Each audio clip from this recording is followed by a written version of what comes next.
আজকে বৃক্ষরোপণে এক কঠিন সংকল্প। আমাদের কাছে দেখতে পাচ্ছেন দুটি বৃহৎ আকারের বৃক্ষ রয়েছে। একটি কদম বৃক্ষ, একটি নিম বৃক্ষ। যে দেশীয় গাছগুলো আমাদের পরিবেশের জন্য অত্যন্ত প্রয়োজনীয় একটি গাছ। তাই এই গাছগুলো আমরা আজকে এই নদীর ধারে, ছোট্ট একটি নদী, সেই নদীর ধারে আমরা রোপণ করব। তার জন্য আমরা এই গাছ দুটিকে সঠিক জায়গায় নিয়ে এলাম এবং প্রতিষ্ঠা করব। বৃক্ষ আমাদের এই পরিবেশে রোপণ করার প্রয়োজন রয়েছে এবং এখন বৃষ্টি হওয়ার ফলে আমাদের বৃক্ষরোপণ করা প্রয়োজন রয়েছে। দেখতে পাচ্ছেন আজকে আমরা একটি নিম বৃক্ষ এবং একটি কদম বৃক্ষ রোপণ করব।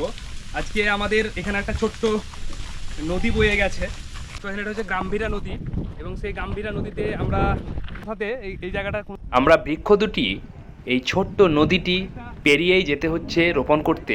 তাই বৃক্ষরোপণ করতে আমাদের প্রত্যেকটি সংকল্প নিয়েই এগিয়ে যাওয়ার চেষ্টা করতে হবে, কারণ প্রকৃতি বাঁচাতে আমাদের এবং প্রকৃতিকে নতুন রূপ দিতে আমরা আমাদের যে উদ্দেশ্য এবং সংকল্প সেটাকে এগিয়ে নিয়ে যাওয়ার এভাবেই চেষ্টা করতে হবে।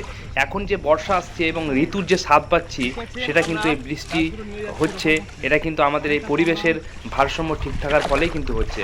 তাই সকলকে একটাই কথাই বলতে চাই, বৃক্ষরোপণ করুন এবং পরিবেশকে রক্ষা করুন, কারণ পরিবেশ বাঁচলেই আমরা বাঁচব আর এই পৃথিবী সুস্থ থাকবে। তাই পৃথিবী সুস্থ করে গড়ে তুলতে আমাদেরকে অবশ্যই এগিয়ে আসতে হবে, বৃক্ষরোপণ করতে হবে।